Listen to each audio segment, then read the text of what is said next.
All right. Welcome back to the Inside Hustle, Unfiltered Soul Truth, my interview series with me, Joanna Walden, a visionary consciousness transformation leader, and I'm also an author and work as a speaker and an activist of people's light bodies. And today I'm joined by a very dear friend, Jason Hotton, known as Mystic Creative New Zealand. And Jason is an energy worker who utilizes a really unique blend of mystical insight, technical, I don't know what to call it, amazingness, creative expression, and incredible spiritual wisdom. He weaves different technologies. He's creating things like a mad scientist left, right, and center. And he is creating these incredible objects to provide us some alchemy, to alchemize people, places, spaces all over New Zealand. He works with the land, he works with groups, introducing all of these amazing technologies he's created. And today he's going to introduce some of them to all of us. And so, welcome, Jason. It's so lovely to have you here. And I'm really looking forward to this discussion to share all your beautiful gifts with everybody. Thank you, Joanna. My Yeah, pleasure. And yeah, so, Jason and I met last year. A friend of mine had suggested that I get in touch with him when I was on tour in Wellington doing my cosmic activation tours.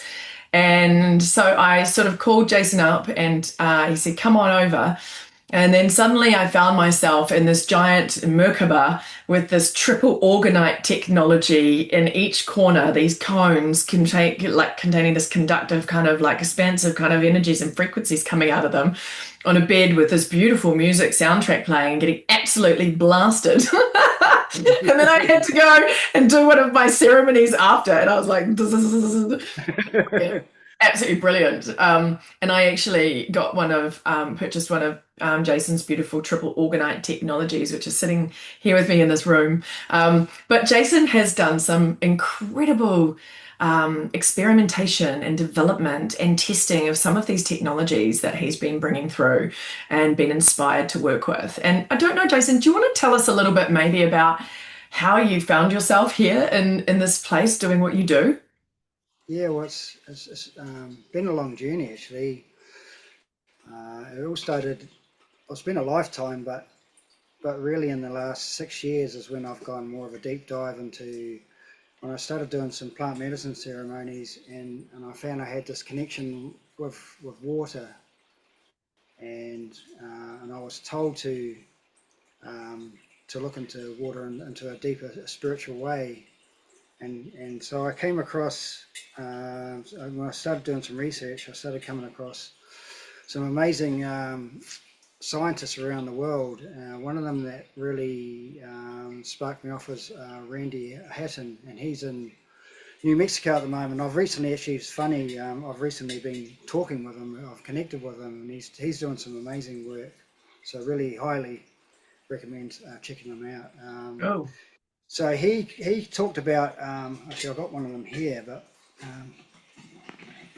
so if you see this vessel in front of me, yeah. this is what got me sparked into working water. This little device cylinder here, it's Mm. called a VME, which stands for Vortex Magnetic Energizer. And the magnets are set up in such a way that when water flows through it, and you can't have it flowing through too fast, but when it's flowing through it at a specific rate, the water will spin like a helix, like our DNA. And this is really profound. After 12 cycles of that water going through the VMEs, um, the water will go back to its original blueprint. So Cool. everything that doesn't belong in that water will be spat out into the ethers, and this is the message that I've had that's been the most profound thing about water is water isn't just for hydrating us. It's actually when we break down to what's going on with our health and people's health these days, our mitochondria isn't getting the spark that it needs. And so when our mitochondria isn't activated and has that life force, we are a battery, we are a bioenergetic battery. So our aura field is like this magnetism that's bringing in and attracting, and sometimes attracting things we don't want when our field is down, when the spark is down. Mm. So this is the fascinating thing about water, is water can ignite that spark. And what I've found through using different techniques is, and a lot of them even just using these tensor rings, is that a potent, not just a life force, but a potent life force can come into that water. And sometimes I've had like jugs of water and come back the next day and it's just been sitting in a ring and it'll be full of bubbles, like highly oxidized and highly potentized. Yeah. So this isn't the thing I love about all this work now. The woo woo is now connected to the modern science, so it's all backed up now. So it's not what the stuff our ancestors were telling us eons ago is all been proven now by modern science. Mm. Yeah, exciting times, isn't it? Like, Yes, it's yeah, not really in the like, oh, unproven kind of, oh, whatever kind of category anymore. It's really so much more grounded into the scientific structures and even where science is sort of heading and where they are moving towards or getting ready to expand into. It feels like there's a real intersection of science and spirituality starting to happen, which is exciting. it is. Mm. And the thing now is we're realizing that our thoughts and our words are creating this reality around us. And so this is where water plays a really potent part, is because we are literally in a fishbowl. So when you look at the atmosphere, it's literally 350 million billion tons of water. So when we're talking, we're talking into the water. So we're talking a ripple effect. So it's oxidizing, so oscillating into the water and creating an effect. My words, someone else is picking up on the other side of the world. So much so that Veda Austin has got some mind-blowing work where she's working with children that are autistic and they're communicating. These kids that can't even talk are now talking through the water in different languages. It's mind-blowing. I have been tapping into a little bit of that. It's really interesting, isn't it? It's It is, just yeah, yeah. fascinating. And the more I dived into water on the spiritual aspect of respecting and honoring it as a sacred consciousness, the more I got shown, and the more profound mystical experiences I've had, and Mm. which has led on to other technologies. It's sort of like when you open the gates, the doors. It's like and your belief system starts activating because it doesn't matter.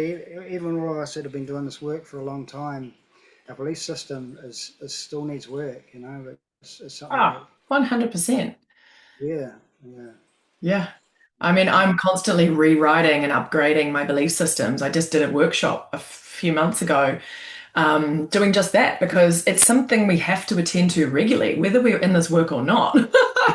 Yeah, We're constantly evolving out of our a previous set of limitations that we may not even be conscious we're in at the time, but we are in them all the time. We're in yeah, some form of construct that we or have created it around ourselves, or we've taken on from outside of ourselves, and the more liberating we can get out of that and into these more organic structures that is what's super important, like water coming back to its original blueprint, like all of us coming back to our original blueprint. And I do yeah. feel water has a really beautiful role in facilitating that with us at this time.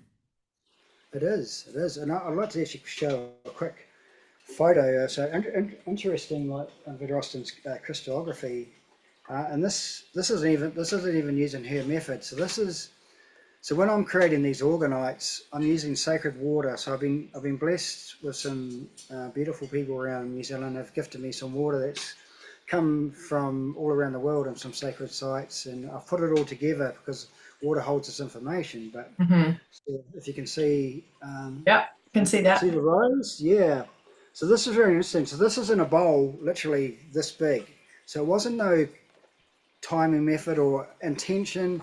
All I had underneath this bowl was the sacred geometry pattern of the flower of life, and the thing that really astounded me is it didn't just form a rose. The rose actually protruded out of the water about this much, about 20 millimeters. Really?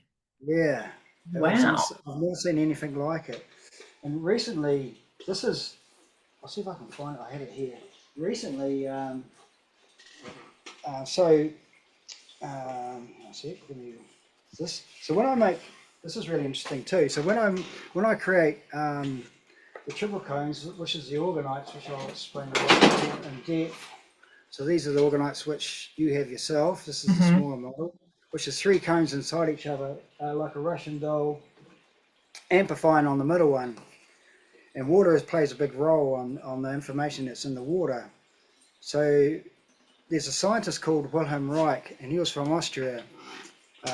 He got imprisoned for making such profound technology that was curing people on natural ways using accumulators, which is organic and non-organic materials stacked upon each other, created this box. And you sat in this box like a Faraday cage, and it would reset your bioenergetic field. And so he was curing people with hundreds of people with cancers and all sorts of diseases, and setting, like the water going back to the blueprint. It's like a way of resetting our body back to the blueprint.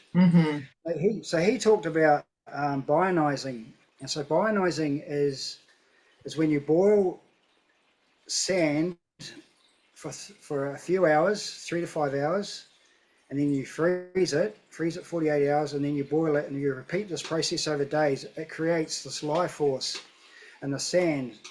So he had a blade of grass, and he put it on. He had the special microscope, and this microscope was showing that after several hours, this blue orbs were leaving the grass.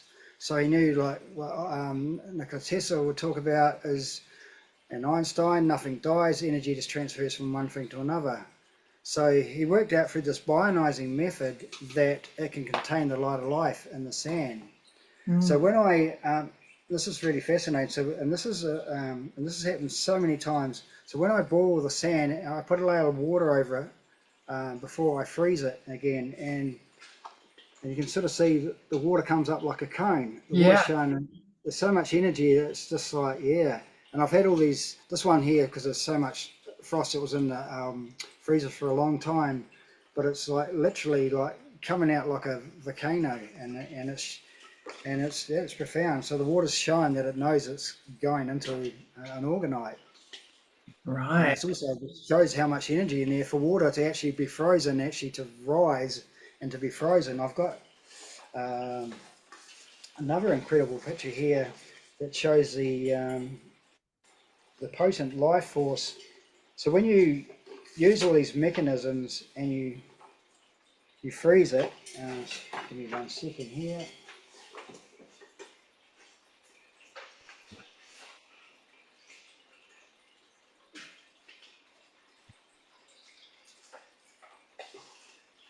We're looking straight into the workshop. Yeah. Seeing cool geometries behind you. Yeah, I'll jump off track. So if people want to know what a Merkabah is, this is yes. Merkabah we're talking about, yeah. Yeah, the star tetrahedron, kind of 3D star tetrahedron. Yeah. And this is what we're going to talk about. This is really exciting. So this is this is a tetrahedron which and as you can see on the bottom, it's sitting on, all the 3 sides are sitting on the triple cones. Yeah, so right. It's working as an amplifier. So when you're in it, you broadcast your consciousness in it. And I'll tell you some stories that have happened that have been really profound. Yeah. Same with the Merkabah. And for the people that are into the mystical, here's something I captured in the bush. I did a meditation for a friend who passed in one of my favourite spots, and this appeared. Wow. And I was in meditating for her. Yeah, very mystical. Yeah. Wow. Did you just capture that with your phone? I did. Yeah. Right. Yeah, really cool. So what I was talking about before. I'm going to jump back a bit. Yeah. So we have a better understanding of the vortex magnetic energizer inside that cylinder. This is really simple, and this is what people can do themselves. So you can see the 4 magnets around the cylinder. So the water runs through the center. So that would be north, that would be south on the polarity. These ones don't matter as long as these are opposing, north, south, north, south. So Hmm. what it does is it creates, all the magnets are outside the casing and they're trying to pull into each other. So when the water flows through, it creates this water to do this, exactly what our DNA does. Right. And when you freeze water that is potentized, this is how you can test whether your water has a life force in it. When you freeze it, this is what happens. See that tornado of energy going up, and you can see all these light spectrums. Yeah, I can see kind of more the outside. It's a little tricky to see. But I Yeah, can see it like an energy moving but it. But yeah, yeah. So you imagine that would be normally all clear, but right. that has got so much energy that it's created a tornado of energy through the center. It's quite profound. You can Yeah, sort of see, right. yeah. Wow. And it's got all those light spectrums that are flicked off the sides. Yeah. So this is what happens when we use these tensor rings like around my neck. So this is what they've proven with radionics. They've put a glass in the center of one of these tensor rings outside, and it started raining, and you can actually literally see the UV light spectrums jump out of the glass. It's Mm. crazy. Yeah, it's a Wow. potent force. Yeah. So the purpose, let's rewind for a bit. For people who don't know what orgonite technology is, don't know what the purpose of any of this is, you are bringing through these technologies that you are then co-creating to, with like sort divine source or whatever, for alchemy, for purification, to return everything to more of a pristine blueprint. Yeah, that's correct. Yeah. Okay. And Yeah. so the triple orgonite technology, for those, for people who don't even know what an orgonite is, should we start there and explain what that is, and Good then idea. Yeah. yeah, Yeah. and then explain the triple orgonite technology, and then what that does, and how you can use it, and all of that kind of thing. So I think people would be quite curious as to what it's all about. Well, yeah. So orgonite, also organ energy, is basically prana chi energy that's around us. So it's around us, universal life force that's around us.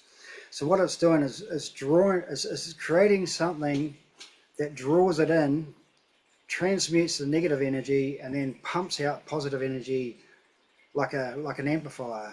So Mm. and it, yeah, so it acts as like a sort of like a capacitor and conductor. So a capacitor, the meaning of capacitors is something that can store electrons to later on to be released. Yeah. So and then the conductivity is bringing it out into the atmosphere. Right.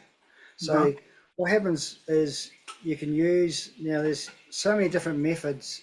So I'm going to go back to the original, which is Wilhelm Reich's discovery. So when we go back to the originals, it was layers that are stacked, non-organic and organic. So non-organic meaning metal, and organic meaning like wood.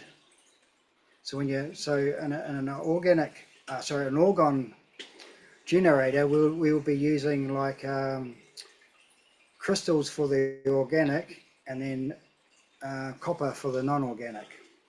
But there's another way, and you stack it. You need at least 6 layers stacked on top of each other. So, like people have seen, I've got a photo of one here, so you can see the copper, and then the crystals, and the copper, and the crystals. Yeah. Yeah. So, and it's also amplified, and because of the sacred geometry of the pyramid, also amplifies it and has different specific things that it'll do, Mm. properties that it'll do. So, but you can just have a bucket of concrete full of swarf, which is like fine metal, and you can bionize that sand, which I was talking about the bionizing, and you've got a potent orgonite without even having to layer it.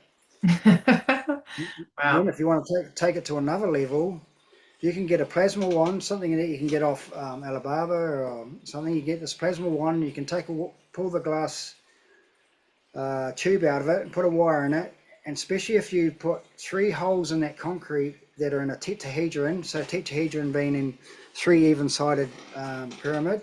Yeah. Especially when we're working Nikola Tesla's 3, 6, and 9. So if you made it 300 mils across or 30 mils across, if it was small, and you run that wire into those three holes, so you could use something like steel wool to put into those holes and then put a wire in so it's tight, and leave it for 9 days. 9 days. And you've got a powerful orgonite. Mm. Now this is a whole nother level. You can get your house that is sitting on concrete foundations. That same method of running plasma into holes into your foundations for 9 days. It doesn't mean you have to leave it going for 9 days permanently. You can do it in stages. Mm. You're basically living in a house of plasma. Wow. Yeah, yeah. So this is what I've been doing with the first triple cones I created. I was charging with plasma, but with the triple cones you don't need to because they're self-amplifying. Mm. So the conventional organites that we're talking about, the original ones were just layers, non-organic and organic. Yeah. But these ones are different. These are three cones inside each other, like a Russian doll, and it's not layered with crystals and copper. It's just swarf and bionized sand. Mm-hmm. But in the middle of the first one, there is what I call a bird's nest. And as you can see there, the bird's nest has an alchemy of crystals, and inside that bird's nest is some of the most potent DNA medicines from all around the world. So Mm-hmm. when we're working with them, we're projecting. So this is where your belief system really comes in. So when you're working with the belief system, that I believe that we're in a simulation that we can manipulate energy, Yeah. and we can work through a higher divine consciousness that's out there, connect with it, and bring it back into this reality. We can truly have change. And this is what really got me into this work, is when I saw what Bubble Tech Group around the world were doing with this technology. It's actually profound. Yeah. Wow. Same with Swin Sperling with the tensoring. I mean, that's been going on for a long time. So Sim Sperling, he sort of brought it out in the 90s, this technology, which was discovered. So tensor is a length of something that's been created into a sphere. Right. Then it comes a tensor field. But when you wrap copper wire like this, 45 degrees over each other, right-hand sided, has Mm-hmm. to spin right, it creates a positive field on both sides. Mm-hmm. And then when it's cut to a specific length, Mm-hmm. a really specific length, it creates a frequency. And so the first one, that Sim Sperling discovered was a sacred temple length, which they call the sacred, the ancients called it the sacred. It's now called the royal cubit measurement as well. And that measurement was discovered on the entrance of the king's chamber on the Great Pyramid. And Sim Sperling was working with some clairvoyants and master dowsers. And when they had the specific length, which was the sacred royal cubit measurement, and they put it into the sphere, all of them witnessed this light protruding out of the tensor ring. Yeah. Wow. So I jumped a little bit off there, but it's really hard to keep on track because all these technologies are all interwoven into each Right. other, and this is what's so exciting about it. It's like I've connected with all these um, great scientists that have left a pathway for us, and I found a way of alchemizing them all together to using this technology on another profound level. Yeah. Wow. And how do you connect with those? How have you been connecting with those scientists, like Tesla, like whatever else?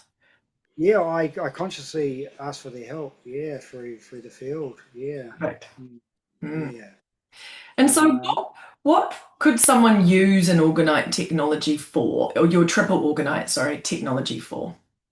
yeah. So So the conventional organites, I'll explain a little bit what they do first, so it gives a bit more of a Context. understanding. So the original ones, which are conventional organites, were used for example, transmuting bad energy in a house, protecting.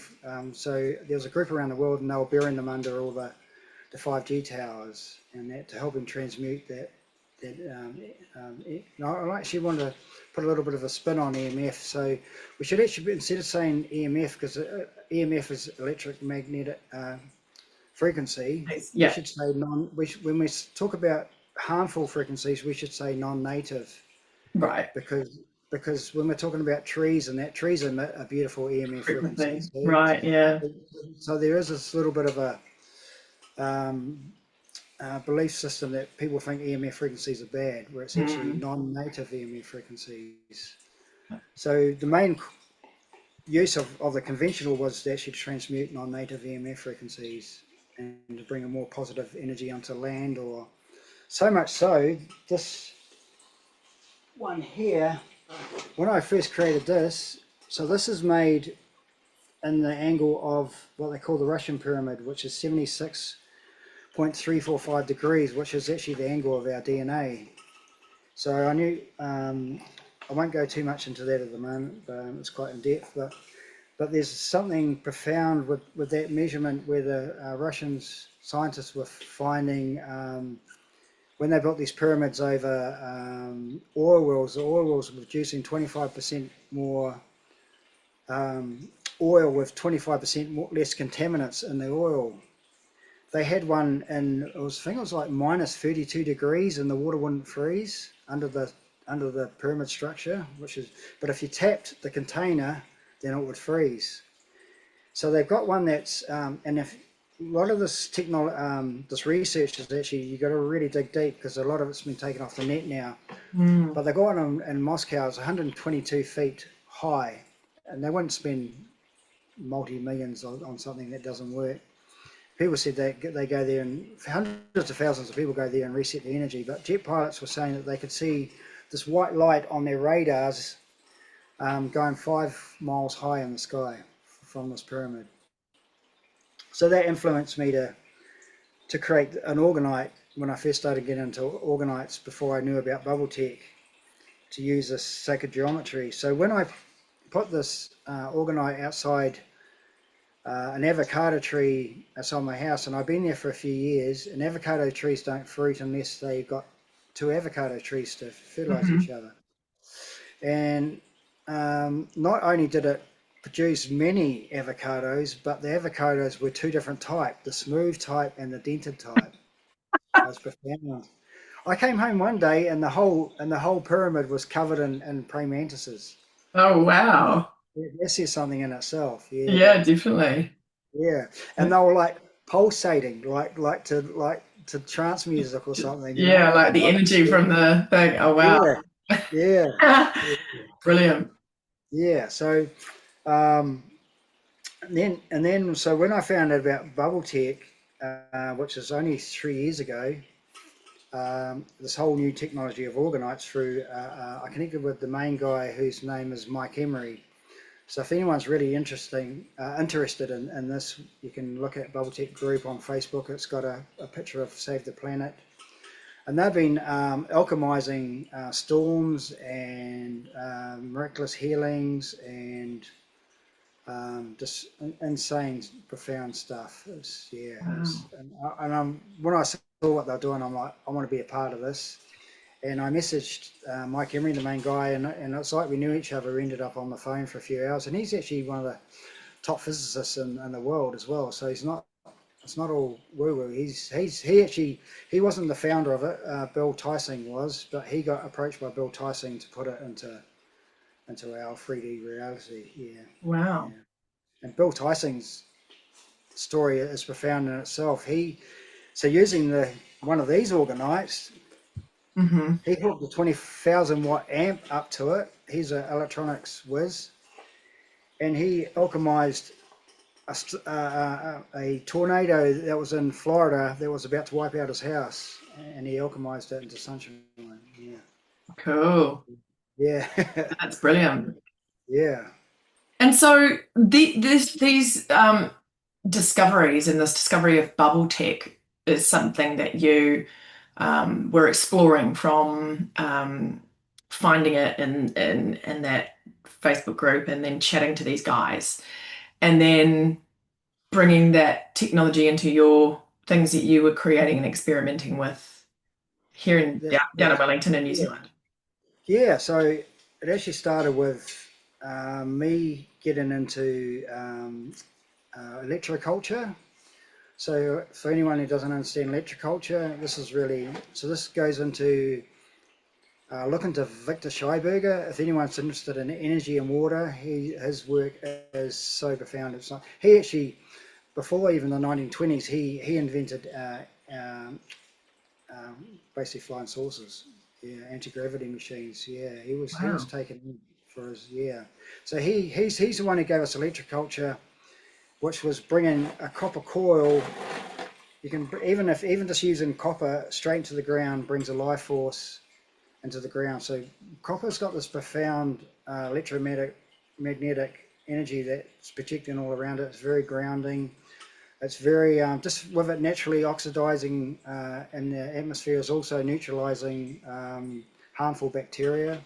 But when you put it in a coil around a stick, like energy moves, energy doesn't move in straight lines, it moves in toroidal fields, centrifugal. You can bring that life force, that prana energy, into the ground and remagnetize the microscopic bacteria Mm, in the soil. wow. So yeah, so I started looking into this because I thought this is really interesting and wanted to be a part of it. And I put a picture of that orgonite that I just showed you up on it, and I says, has anyone got any more information on this? And this guy Daryl says, who was part of Bubble Tech, says, why don't you plasma charge it? It'll make it really powerful. And I'm like, what's that? You know, this sounds really exciting. And yeah, so he put me on the direction of Bubble Tech, and yeah, and I was non-stop from there. And the last few years have just taken off. Yeah. Yeah. So the difference with this bubble tech triple orgonite technology from the original is what exactly? They're broadcasters. So Right. we're working with our consciousness. So we're working through our consciousness. This is where our belief system comes through. So we're working through all that sacred DNA, which was in the center of that first one I showed you, of all those crystals and medicines, plant medicines from all around the world, and sacred oils and flowers that have all been crushed in. And we're working through projecting our third eye through that into the ethers, and then straight back. And then, but what we're doing is we're using an ancient practice called humming. Hmm. And when we hum, it relaxes our vagus nerve, it activates our third eye, and our front cortex. It illuminates the third eye and stimulates it, and then we're working on a whole nother level. So when I've worked with big groups, large groups doing this, the most profound things have happened. We're talking like bird life coming back onto land that wasn't there before. Mm. People have seen something leave someone that shouldn't have been there, and then them being out of, they were in chronic pain before, and then they weren't. Yeah, Wow. yeah. Fascinating. I that pyramid that I showed you, so this one here. So Yeah. so when you, going back to that again, so when you put these cones in a tetrahedron, you don't have to have the pyramid. Pyramid just amplifies it on another level. Hmm. But when you put them in a tetrahedron in 3, 6, or 9s, so if you're working in let's say a group of 6, you could make it 1.5 meters by 1.5 meters, which equals a 6, 1.5 meters. But if you had, say, if you worked in a group of 30, you could go 6 meters by 6 meters, and the tetrahedron. These triple cones, there's no limit to the size or how small. And then when you work in these groups with the same projection, with seeing what you want to change inside your heart, seeing it surrounded by plasma light, and we smile when we're doing it. We bring back that child. This is where the magic is. It's bringing back that childlike, the love of excited about all creations when we discover the magic in the world. So we bring that playful energy in, and it's profound. But Mm. we were talking like people get so high from doing it on life, high of feeling that euphoria. So if I was to send you a healing, I wouldn't send you love. I would say I'm sending Joanna euphoric healing plasma light, because euphoria has no duality in it. And this is really interesting. So I went to one of Freddie Silver's talks, and he talked about Mary Magdalene, how she was forsaken with, made out to be a lady of the night.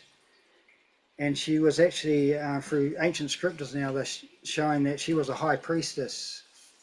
And she would run these ceremonies, these rituals you would train for 4 years, which Christ did. You would train for 4 years. And in the training, you would learn they would slowly, through plant medicine, they would slowly poison your body. You would leave your body for 3 days. And while you're and this is done in the esophagus chambers in the pyramids that they said were tombs, weren't actually tombs. Mm.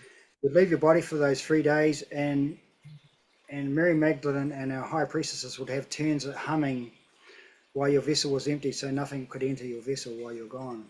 And then that person who had left their vessel would come back with the knowledge of the mystic, this ancient knowledge. Yeah, Mm. this is all Yeah. found in scriptures now, and there's not just bubble tech, but I'm now discovering that there's massive groups around the world that are all getting together and humming because they're seeing the profound effects of bringing down crime rates and massive changes when we all have the same vision and perspective of wanting something of a high frequency in this world. Mm. And then so when these come in, I call these our pineal gland antennas, because what they're doing is amplifying to another on a fine detail. It's like tuning in that radio on the frequency that's needed. Mm. Yeah.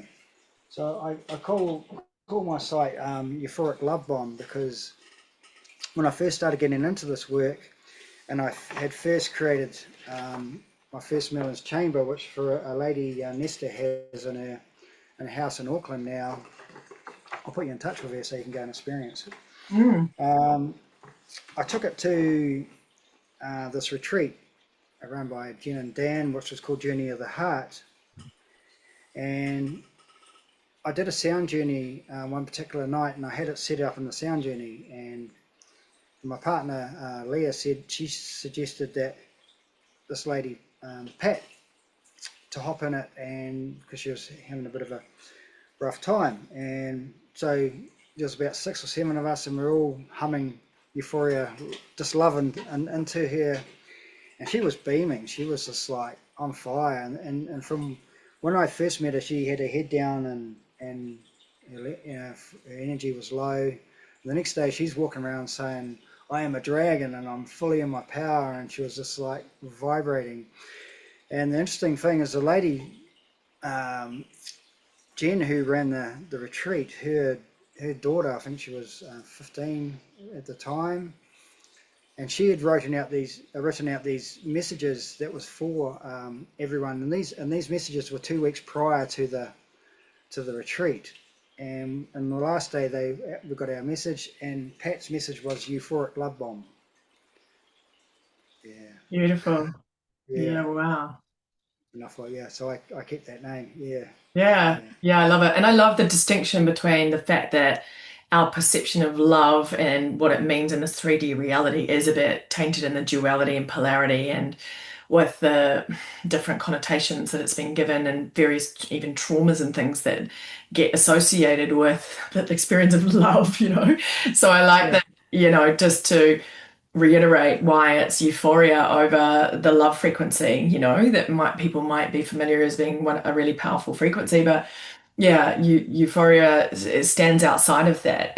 Do you know what the like frequency difference is between them? You know how there's that frequency chart and it shows, unconditional love and acceptance as being some of the highest frequencies, and obviously things like grief and whatever. Have you ever tried to kind of like track it what Euphoria would be?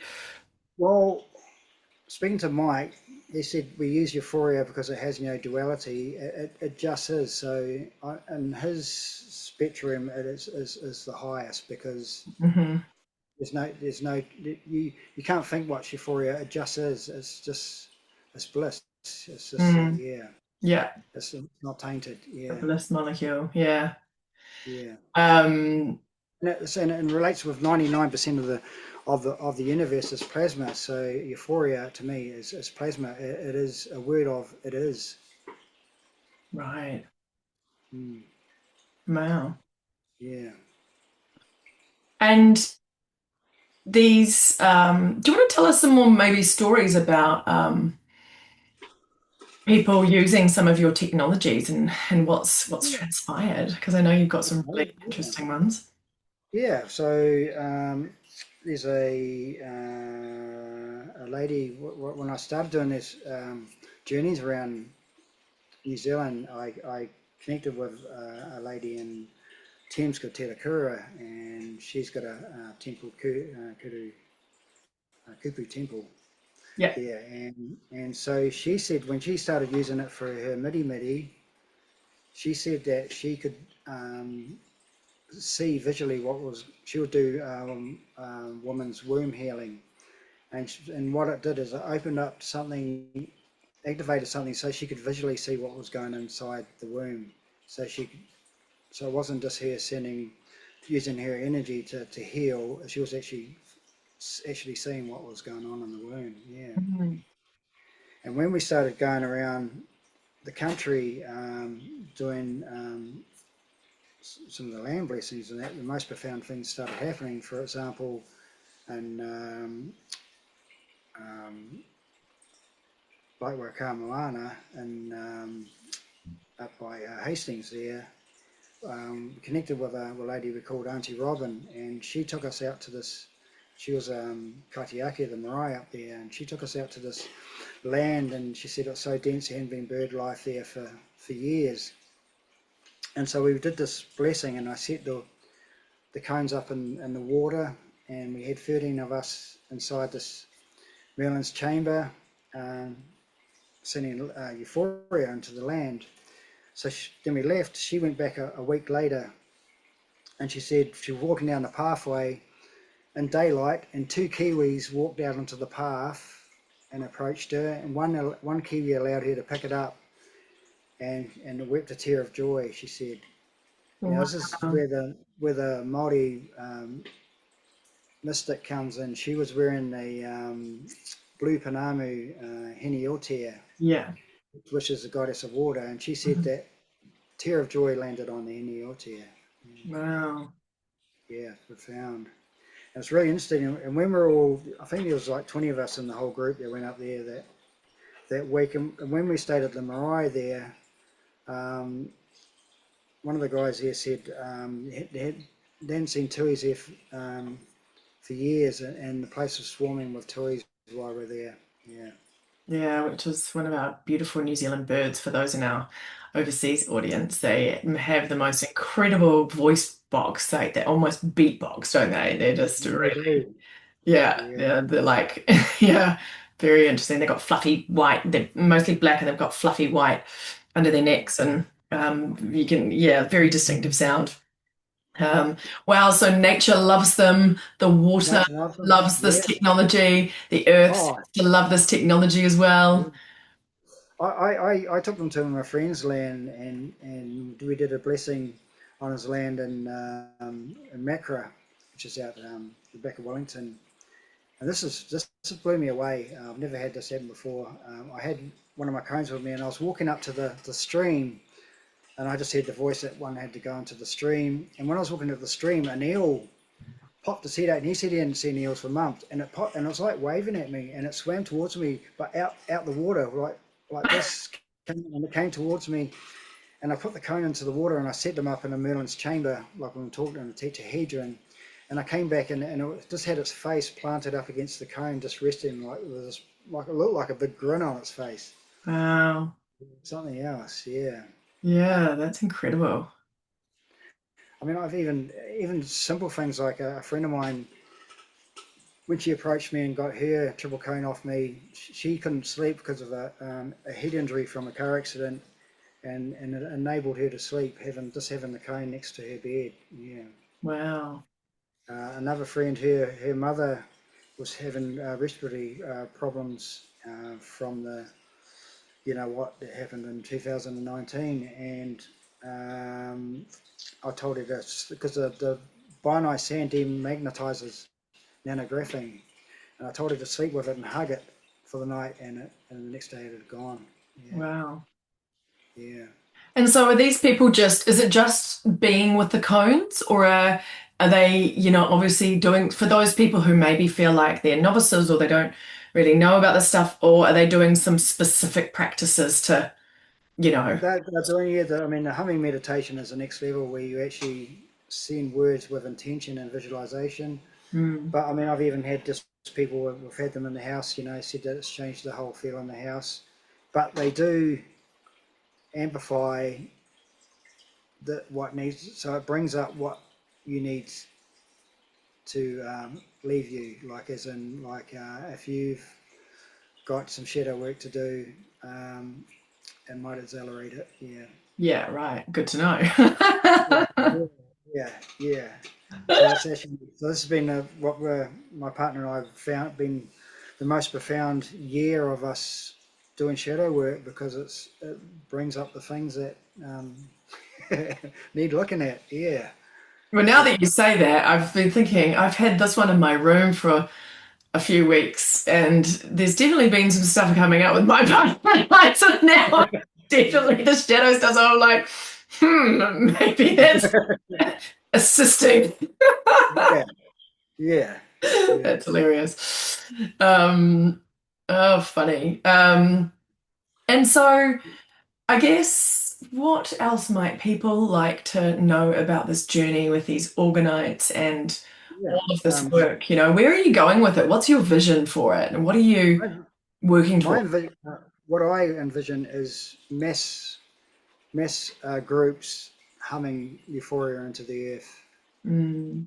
Yeah, to because We're going to do that at my land soon. yeah, definitely, definitely. Well, Yeah. going back to Slim Sperling, he talks about the primary cause of ill health in the world is geopathic stress lines. Hmm. So it's yeah, so it's that, and when you go back to the ancient indigenous tribes, they never camped near them or on them. Yeah. So yeah, so we're finding through studies now that yeah, people that have got ill health and that they're sleeping on geopathic stress lines. Mm. Yeah. Yeah, and now we know it's getting more advanced, sorry, more intensified now because of all the non-native EMF Yeah. frequencies we're bombarded with as well. Yeah, so the ley lines are the positive lines, and the geopathic stress lines are the negative lines. Yeah, so Mm. this is why pyramids were built on ley lines, and usually on a cross. Yeah. So that's the most powerful point. Mm. Yeah. Wow. So you can so a lot of people have been using them with your intention and your belief system. You can send euphoria to your non-native EMF frequencies in the house. In fact, I've had some people say, "Oh, I bought my cone home and now my computer doesn't work." And I say, "Well, send it some euphoria, but transmute it into healing frequencies instead of non-native frequencies, and changes everything." Right. Oh, that's Send cool. euphoria to the air in your house. Send euphoria to your neighbours, if you, which can also, as I said, can bring up some shadow work in neighbours too. But Oh dear. yeah, yeah. But this is what we came here for. This is what we can either sit comfortably and keep repeating the same patterns and going through relationship after relationship, or we can actually have a look and see what's going on there on a deeper level. Yeah. And when and this is what I say, with all these devices, I mean, the profound healing devices to help others, but the biggest gift we can give humanity is actually the work we do on ourselves, because that's what Agree. life is about. Mm, Agree. Yeah, I mm, mean, sometimes I can feel all the work I'm putting out there, and I think some may, say, well, there's all this, stuff going on in the world right now, and like you keep talking about focusing back into yourself, but I agree, like that is the most powerful work we can do, and that ripple goes out far and wide, and yeah, if we are contributing an energy to this planet in some way, shape, or form, then it is our radical responsibility to be actually sending out positive, loving, euphoric, kind of compassionate, beautiful energetics that are going to assist rather than add to what is already going on in the field in various different places and in the collective and in various geographical spots around the planet that are not expressing that right now. So I totally, totally 100% agree with that. and I truly believe that the world at the moment, because why it's so dense, is that we actually literally the humanity is going through dark night of the soul, Is that which because you've been planting too many organites everywhere? They brought out the collective shadow, Jason. yeah.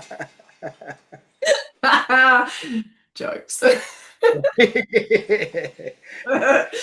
um, yeah, no, exactly. Yeah, it is. It is definitely feels like that, doesn't it? it does. It does. Yeah. Yeah, and it feels like things being squeezed to the surface, really out of the dark depths that probably needs just to be released and Yeah. and moved off planet and transmuted and alchemized out and back to its original blueprint. Yeah. Yeah. And this veil is so thin now that people just can't hide anymore. We're in the age of transparency. Yeah. Yeah. It is. You can't, like, I've noticed my sensitivity levels like really elevated. Like, you can I can energetically feel rather, and I can like visually, energetically see people's motivations and things. And if what they're doing isn't matching up with the energetic, or what they're saying is not matching up with the energetic, it's so clear to me. So I find it very interesting sometimes in this journey because some people are really projecting out one thing as who and what they are, and it's not really truly matching up with what's going on inside them. And it's like it's like now my ability to feel and see that is on steroids now with it. I've always had an intuitive ability, but now it's like I can really see what's going on inside people. That's the undercurrent of what's truly there and truly present, rather than what they might be portraying or what they, want to be like, but isn't actually embodied within. Yeah, it's fascinating. Beautiful. Yeah, well, it It's is. It's challenging though because it's tricky when you've got characters in your reality, in your simulation or your holographic reality that are showing up. Then you're like, huh, okay, something's going on. So I always dive back into myself and like, yeah. okay, what's going on here? But yeah, I do find it a fascinating time where things are shifting and changing so dramatically and at such a rate that yeah, we're all getting more levels of information at levels that potentially we aren't even maybe consciously aware, but is becoming conscious awareness right now about these subtle realms and things going on and what's moving and where things are truly really at. Yeah. Yeah. Definitely. Definitely. And I think, yeah, we're in for it's a very interesting few years that are coming up. Yeah. Well, we've got this. We're in this nine energy right now in this year, right? In 2025, it's closing out like big cycles of stuff. And it's interesting because I think part of all of this darkness coming from the depths for people on the global stage in different places around the planet, whatever it is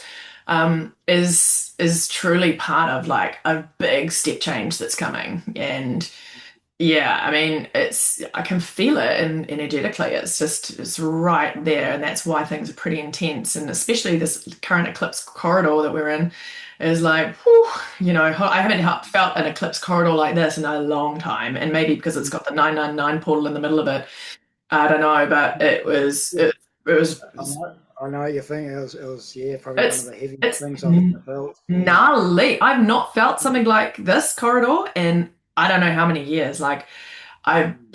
it's yeah, it's pretty mind blowing to me. Help! SOS, pick me up now. Yeah. So, speaking of that, are the ET ships attracted to this technology? Have you got any Oh, funny you stories to say tell that. about it? I recently was um, a couple. The beautiful thing about sending Euphoria out is you can also send Euphoria out to people that are crossed over.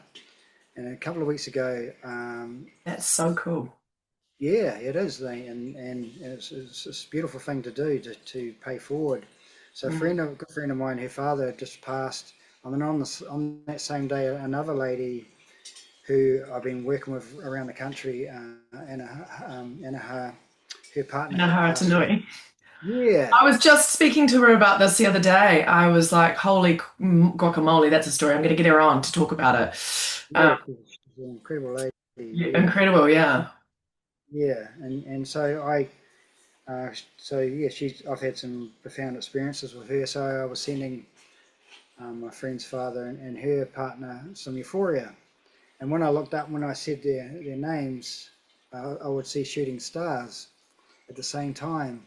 And then when I finished and I was looking up, there was an oval of lights just above my head going round and round. And it looked like stars, but when I looked it up, the more I looked at it, it was a perfect oval. Mm, Yeah. wow. Yeah, So definitely. was that you outside working with an triple organite bubble tech technology and Yeah. doing I was in the bath. I was in the bath and I had a triple cone in the bath with me ah, because it amplifies the water. So I was connecting with the water so that was amplifying the cone and I was using that to. So my partner and I were in the bath and we quite often like that's our favourite place to send euphoria out because we can magnetise with the water and then we can use that water for the gardens and that. So especially under like full moons and special portals and yeah. oh, very cool. Yeah, so my whole idea of creating the Merkabah, um, which you had an experience in, was actually in Castle Hill when I was with Anaha, and it was in daylight, and these higher beings appeared and pointed to the space that was, and I saw the Merkabah appear with lots of people around it holding hands, putting love into the earth. Mm, And that stayed in my dreams until I created it every night. wow. Same vision, yeah. So my at the moment I'm not using the Merkaba to the potential that I created it for, which will be to gather large groups and use it as an amplifier Yeah, with right. the cones because it's got like 11 cones on it and in itself. Yeah, Yeah. mm, Wow, very cool. yeah, Yeah, brilliant. Um, yeah. And I feel like I mean I recently had an experience with 9 days in the bush. I did a vision quest in 4.5 days with fasting with no tents, sleeping outside, and I had some really miraculous visions while I was out there. And with the euphoria, Mike talks about how the plasma we can change the skies. We're seeing more purple now in the skies. It's the plasma effect of euphoria that everyone's doing around the world. And my partner said the last night that I was up there, she knew I set up a Merlin's chamber around my hammock that I slept outside in, mhm. and she said the sky there was this a big spot of purple sky, and it was just above where I was. Oh, wow. Yeah, Gosh, so yeah, you're doing that in the end of New Zealand winter. yeah, You're yeah. pretty But, game. but fortunately, we were lucky. The weather was amazing. It rained for one day that the whole time that we're there. I mean, I had a canvas cover over there, so I still stayed dry. Yeah. while still in the open. The Mm. first this talks about how energy of the cones draws things in. So the first night I stayed in there and I heard all the snuffling around and sniffling and I sort of looked over the hammock and there's this big screech of this wild pig and it took off up the bank. It was just getting on. It was dark. I could just sort of see the shadow of it. And I Mm. looked around the next day and I seen it had moved the cone, so the cone drawed it in and probably was seeing the light from it and wondering what it was, and then not and it's probably such a daze from the light that it didn't know that I was there. Yeah, I think Funny. I got more of a fright. I sort of leaped right up in the air. Yeah, Wow. Yes. yeah. But the first night there, I woke up early hours and to go for a whiz and I had this big white orb just floating around me. Wow. Yeah, like as bright as the moon. Yeah, like when the moon's lit up. Yeah, so it was huge, and it was just floating around me. Yeah, yeah, So cool. yeah. Yeah. But yeah, the stories I've got back from people that have been using this technology have been incredible, like, with Mm. healings and the changes in their lives, and also the focus on giving something that we can, knowing that we've got a tool that we can help be part of the change. Yeah, Yeah, a for sure. powerful tool. Yeah. And the thing I love about it, when you're doing the humming meditation, in the middle of it, you invoke your cones to connect with all cones in the grid. So then you connect with everyone's intentions that they've put in. So you're amplifying. So it's like every cone goes out, and everyone that works with them, it's like this beacon of light. In Mm. fact, yeah, 3 weeks ago we did I organised um, a gathering to send out love to Euphoria to Lake Titicaca, which is a high energy water grid on the planet, and to the whales. And um, it happened to be that one of the ladies there, Rebecca, was going to Lake Titicaca. She Yeah, thought she might I be was there next talking to week. her the Yeah. other day. She's going out on, she's coming through Auckland on Thursday and she said, "Do you want me to take something?" But Oh, yeah, yeah, oh, it's cool. Small because world. she was, well, yeah, she's talking about taking something from the crown chakra. I got some crystal from the crown chakra of the new earth, that I was also talking to you about. And she's like, "Do you want me to take it?" Because I was into the Kaka back in 2013, I want to say. Um, and at the Island of the Sun and all of that. So Wow. I've been speaking to her about it. Yeah. Yeah. Yeah, so I've given her a little mini cone to bury in the lake. Yeah, cool.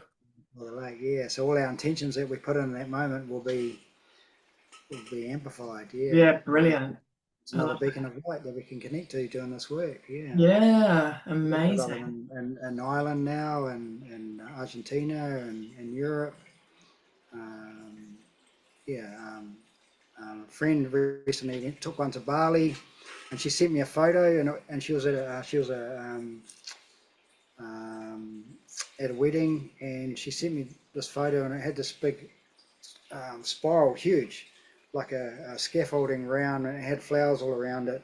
And she took a photo with the cone underneath it, and the photo's got this big green orb floating above the cone. And I put it up on my social media, and this lady says, "I've seen that photo." She's a clairvoyant, and then she sent me this photo of exactly the same photo with the round scaffolding with flowers, with a pyramid where the cone was, and it says higher heart activation on the card. Um, And it's the exact same picture as the photo. It's like mind blowing, yeah. And wow. and Carla, that was at the wedding, she said that she had a heart activation at that wedding on that spot with the cone there. Yeah, Wow. yeah. So the synchronicities are just mind blowing that happens with this work. Yeah, yeah. I've got there's a lady, Jeannie. She's local here. She was gonna quit her. She does energy work, and she was working non-stop with people with injuries from from 2019, Mm-hmm. and she was getting it so energetically knocked around from it, she was going to quit. And so I put a Merlin's chamber, 3 cones around her workspace, and it changed everything for her. And it also amplified what she was doing. And now she does the healings through the cones to amplify. Mm. I had another lady, and she doesn't mind me sharing the story either. And she had a kidney infection.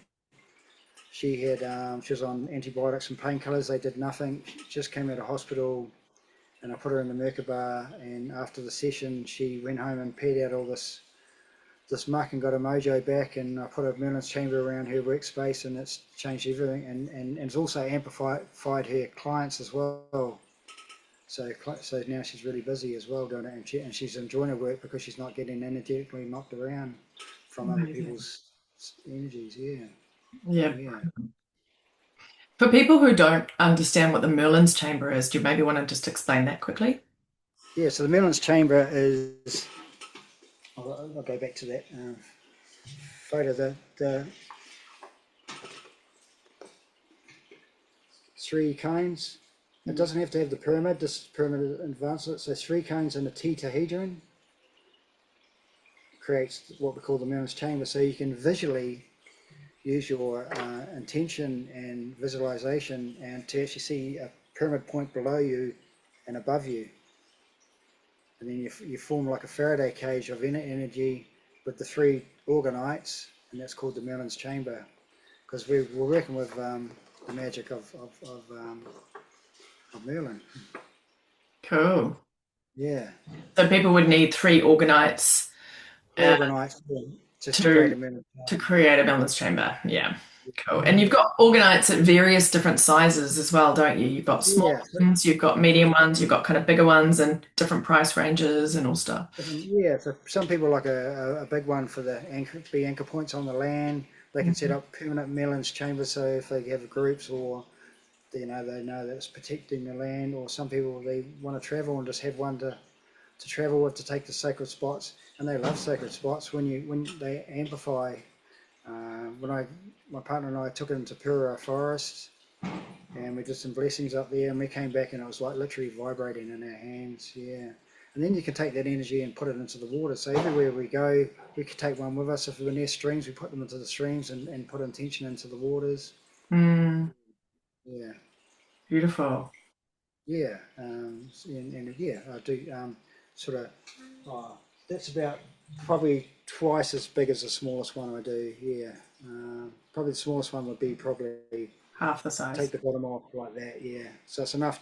Probably weighs about 2 kgs, and then you get it up to like the very large ones are like more like 10 kgs, sort of 12 kgs. Yeah, Yeah. really, really medium, sort of 5, 6, 7. Yeah, but Mm, they're all super powerful. I mean, it's your belief system. Yeah, yeah. mm, yeah, But wow. the big ones are great anchor points for someone that's got land. Or I mean, I have one just specifically for my bed, for my dream time. Yeah, And so it's just, do you just have activated that once or do you activate and intentionally use it every night before you go to bed?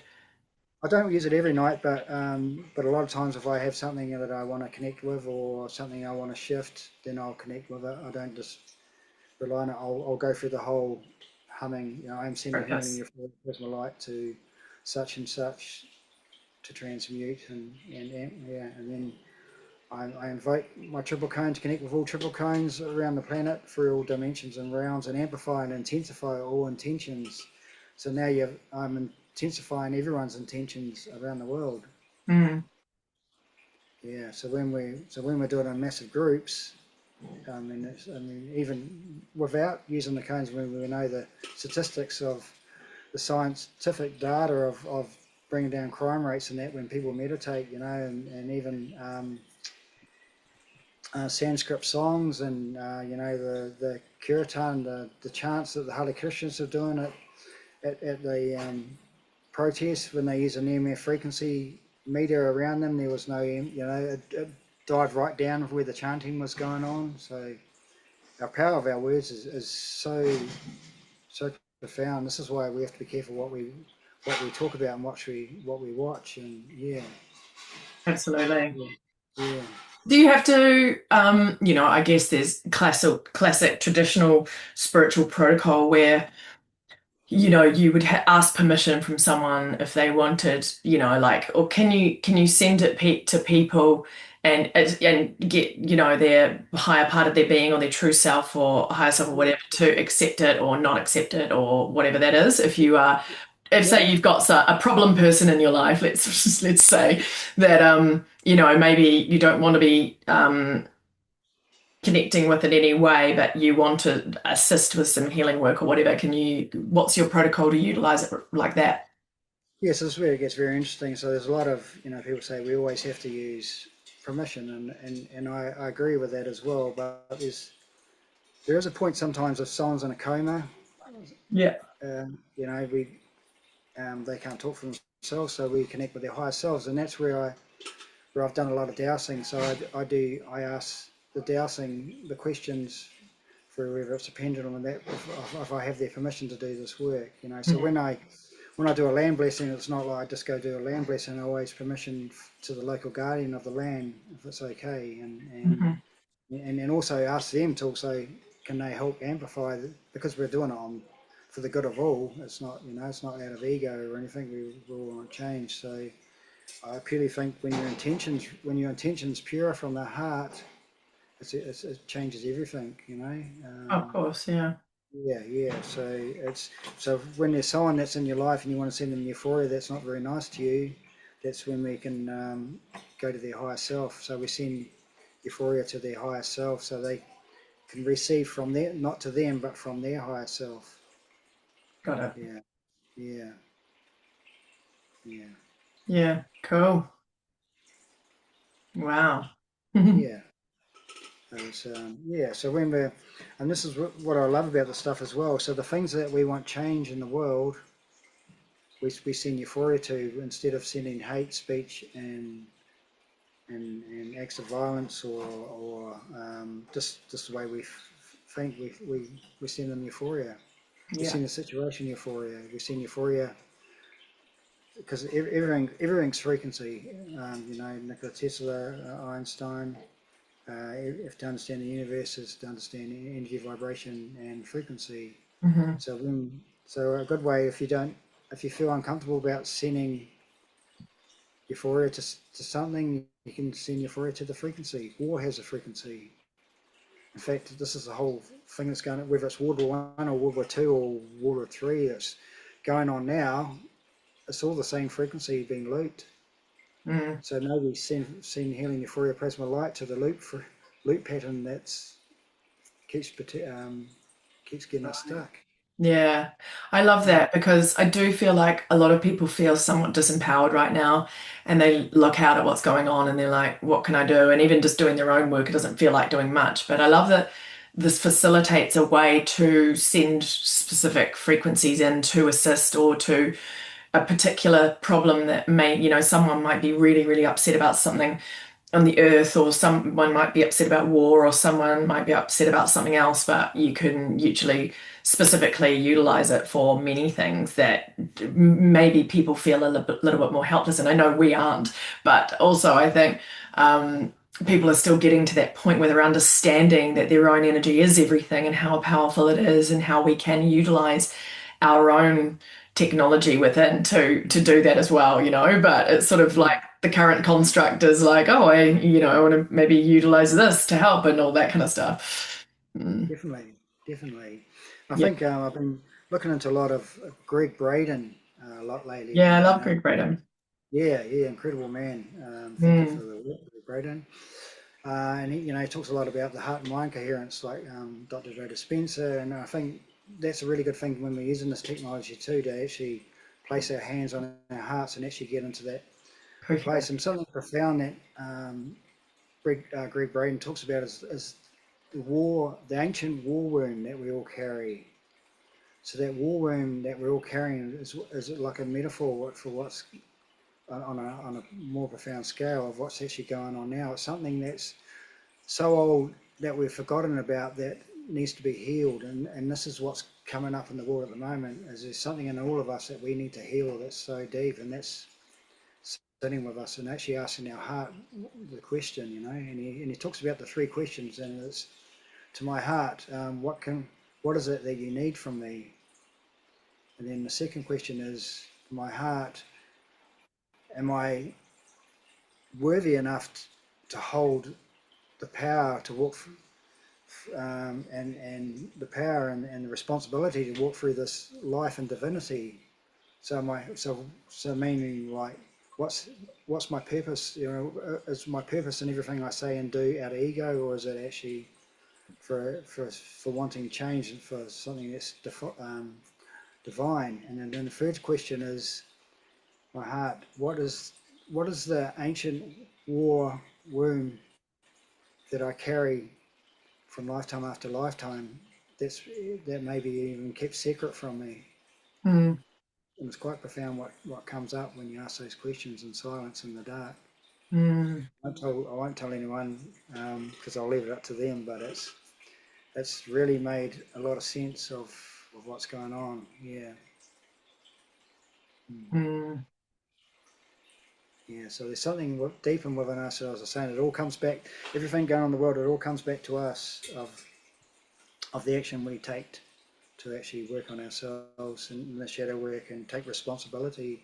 I mean, everyone, it doesn't matter, light workers or we've all got shadows, and we've all been through lifetimes of things that we're probably ashamed of, and there's shame that's carrying in our DNA that we don't even know that needs healing, and and it's not the fact of making ourselves feel bad about it. It's just taking responsibility to fix it. Yeah. Yeah. Yeah, and I think that doing all this work is, as I said, it accelerates everything, and it's brought everything up for me. So I needed a lot of shadow work. Yeah, but I mean, the last year, the acceleration I've had and this growth has been profound. Yeah. Wow. Oh, Yeah. it's absolutely brilliant. And, as we sort of start to come to completion on all this, is there any final bits and pieces you want to share or speak into or topics you want to cover in this moment? Yeah, yeah. First is which I spoke about in the beginning. I just want to say, if I forget to say, I'm really honoured to be on your channel Oh, and my pleasure. and yeah, it's profound what you're doing, and also not just for your own work, but also helping people like me get their stuff out there. So Hmm. thank you, all of us. Thank us. Yeah. Yeah, is really we have to really come to a place where we really step into our hearts. We have to have compassion on on on a level that, and this makes a lot of people uncomfortable, that we are going to be soon feeling everything that we don't want to feel. And this is going to be the shift. If we see a homeless person, we're going to feel hungry like they feel hungry. This is where we're heading, and this is going to be the frequency that's going to make us go, I don't want that person to be hungry. I don't want that child to not have their parents through war. When we if I really, really feel for the people that have no compassion for someone dying, or when animals, and this another thing as well. And I'm a meat eater, but I don't want to eat meat. But I think we have to come to a place where we actually really have compassion for the animal that we're eating, and actually make it a ritual of actually really honouring everything that's sacred on this planet, every corner, every drop, every stone, every bit of water. Mhm. Um, yeah, that'd be my biggest message to humanity is everything is sacred. And for a lot of years, I tried to be up there. I didn't like being grounded and down here. And through all this work, I found that our work is actually to be here and be grounded and realise that the sacredness isn't up here. We're going to go back there anyway. So we came here to do some work and be the change. Yeah, absolutely. Mm, I love that. yeah, yeah. Mm. and it's through the help of connecting to the spirit of the water, to the spirit of the land, Hmm. and yeah, and actually, there's I know there seems to be a big thing of people in the light spiritual community of dishing others. Don't worry about what other people are doing. Just concentrate on yourself. It's everyone's got shadow work. Mm. If you're talking about a little about others, that's shadow work itself. Yeah, for sure. Yeah. So Yeah. yeah, be kind in your words, and Mm. we're all going to be triggered. We're all going to, we're all going to lose it at some stage or that. But it's a responsibility to go. Okay, what triggered me? I need some work there, and it's hard not to be triggered in this world when we're seeing what's going on with the wars and that. But this is what I love about this work. Instead of focusing on something we don't want to see, we can go, I'm going to send that situation light. I'm going to send it. Yeah, not to be caught up in the false light where we don't acknowledge the darkness, Mm. but to honor everything that's going on, because we've created it in some way or another. We're all part of it. It's one within the oneness. It's all one. So it's time that we've come. I think we've got so through eons of ego-ness. we've so disconnected from source, Mm. and this is what's happening now. This is a chance for us to get in touch with our hearts. That what Greg Braden talks about is such a profound light that's so deep in there that connects us to the cosmos, and we've got to find a way of actually getting into our heart where we actually feel what's going on, and so we can actually go, yeah, I want change. Yeah. That's why these beings showed up in 2017 and told me that heart technology was the most relevant and effective tool on the planet right now. Yeah. Yeah.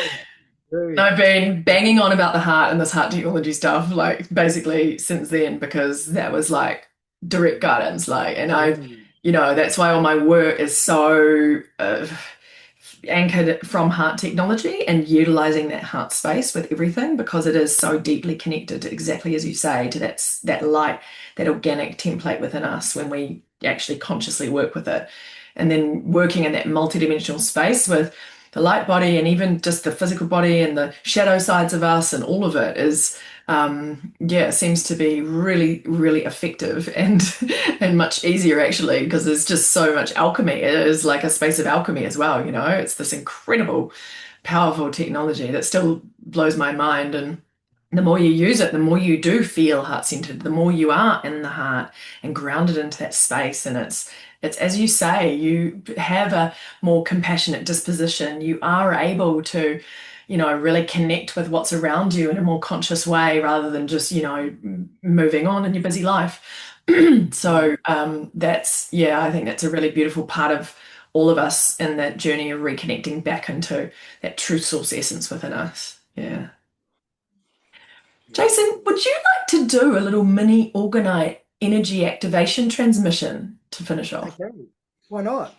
Why I'm not? like, Let's. why don't we give people a little bit of an experience of this?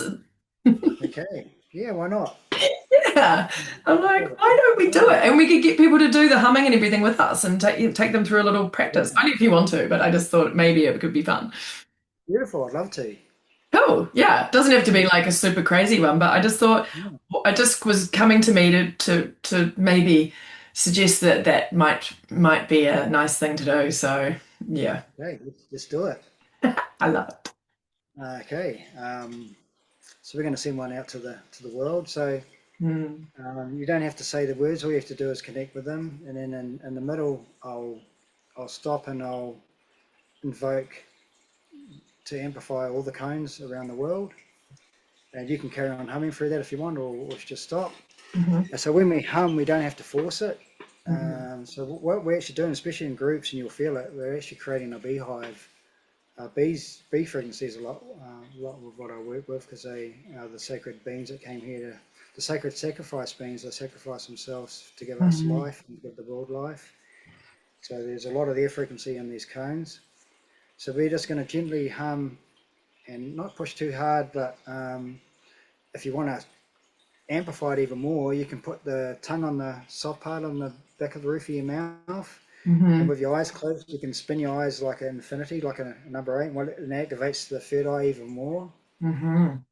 And through it, you might feel like you get a little bit of goosebumps in your arms, or and through it as well. And sometimes you get like a little bit of a, you just get a little bit of a jolt, but they call that the crickling. That means it's activating in the ethers. Yeah. Or sometimes you open your eyes and everything's like a little bit white fuzzy here. Mm-hmm. So these are some of the things. So it's nothing's happened. It's nothing bad. It's just it's activated. Good to Yeah. point So out for people joining. Yeah. yeah, yeah. So Mm-hmm. we'll send the water in the world and nature, Mother Nature, some euphoria. Beautiful. So close our eyes and we see the world, and it's how you ever want to visualize it. You can see the world surrounded by plasma light. You can even just see animals or children being in a playful environment, the water running around in nature, the sun shining on your face, smiling like a child. Take a big breath in, hand on your heart if you'd wish. I am sending healing euphoria plasma light to the waters, to Mother Earth, to the spirit of the trees, to all the children, to everyone in need throughout the world, throughout time and space, in all dimensions, right throughout the cosmos. Sending healing euphoria plasma light to the wars, sending healing euphoria plasma light to the darkness, sending healing euphoria plasma light to our hearts, to activate our hearts in the most profound way so we feel at one with the oneness, and send healing euphoria plasma light to this master cell in the center of our brain to activate all the meridian lines throughout our body, activate the tree of life nervous system, sending healing euphoria plasma light to our nervous system, sending healing euphoria plasma light again to the higher heart to be activated. And so it must be 24/7 permanently for infinity. Thank you, it is done.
I invoke our higher selves, our triple cones, connect with all higher selves, higher hearts, triple cones throughout the entire planet, in all dimensions, all realms, right throughout the cosmos, and intensify and amplify all intentions, the most purest, benevolent outcome for all creatures great and small, calling Mary Magdalene, Mother Mary, for the divine mother frequency, permanently, 24/7. Thank you, it is done.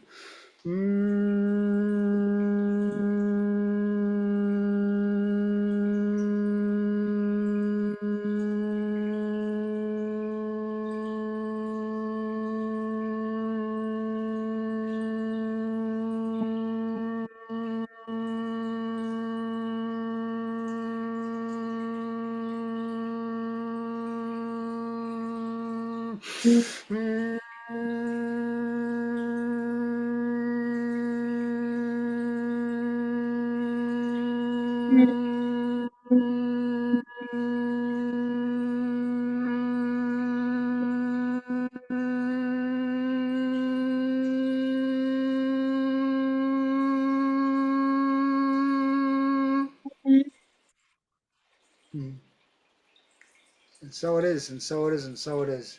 It is done, it is done, it is done. Namaste. Beautiful. So you imagine millions of people doing that at once. Hmm. We can literally change the world in a second. Yeah, I love that. What I found by running ceremonial events, and the purpose of those events is to connect to a oneness. There's no separation between us and divinity. And and what I was talking about before, there is a war on divinity. So this is where it comes into the sacredness of looking after our divinity when we become a big unit of many people in a gathering. There's something special that happens when we vortex this with our intention, the pure intention for love, for creation itself.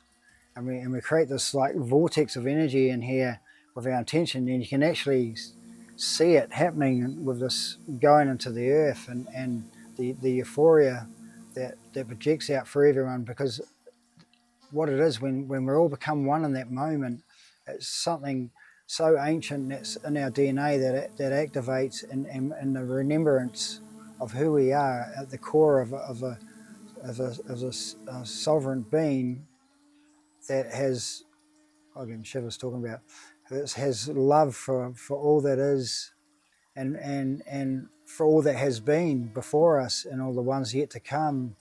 This intention and using the frequency of humming and is just so profound. It's yeah, I can't even really put it into words, but it's something I'd love everyone to experience in a lifetime.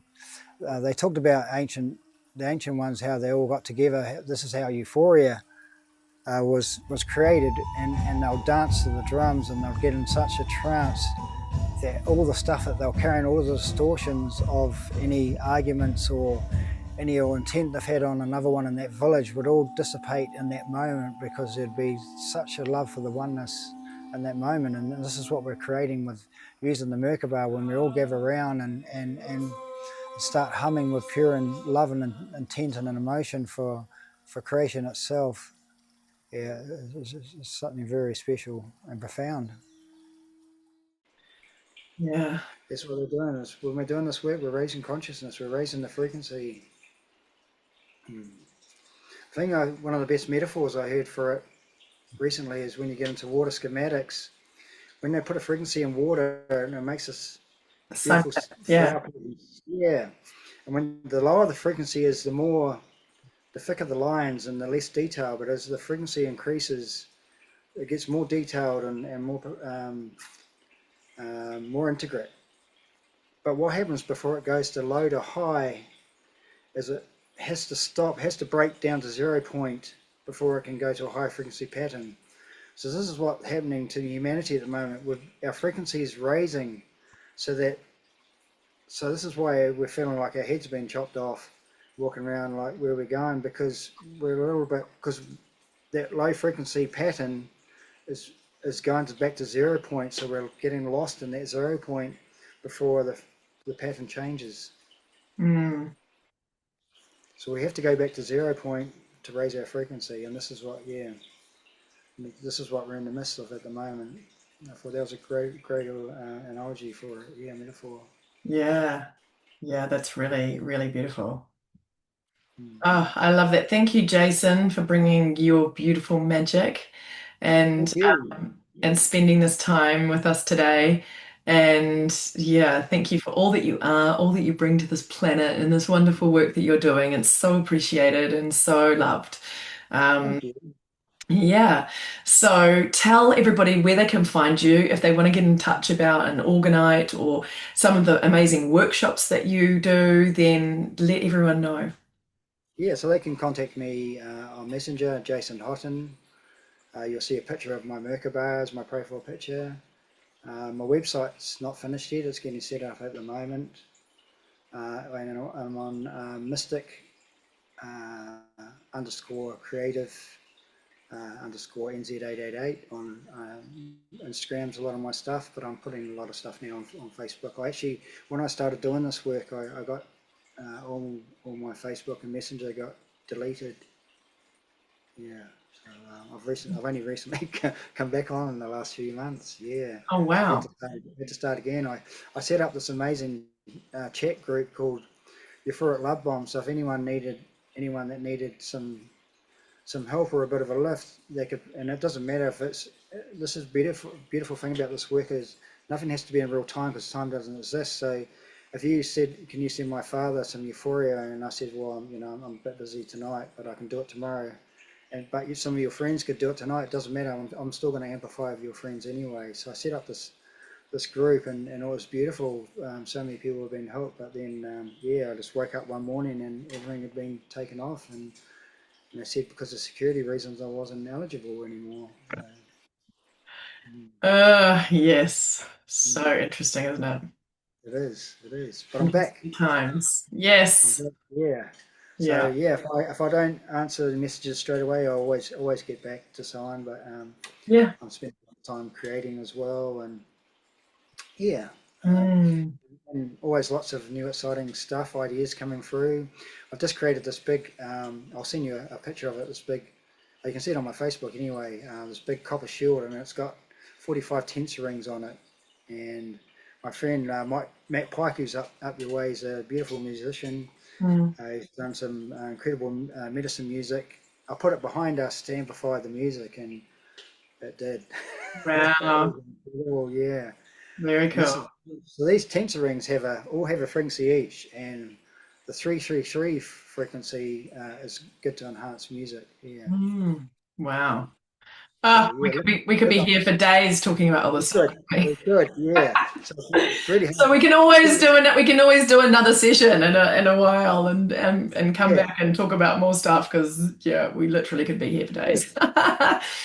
But thank you again, Jason, for joining us, and thank you everybody for listening. If you found this interesting, please subscribe and like this video so that more people will find it. And you can see all of Jason's details down in the show notes. And send us some questions and comments also on the YouTube, and let us know your experience and if you're interested or you have any other questions that have popped up out of this conversation, because we'd love to hear about it. So Yeah. anyway, thank you again. Thank you for being here, everybody, and until next time. Yeah. Yeah. Yeah. Thanks.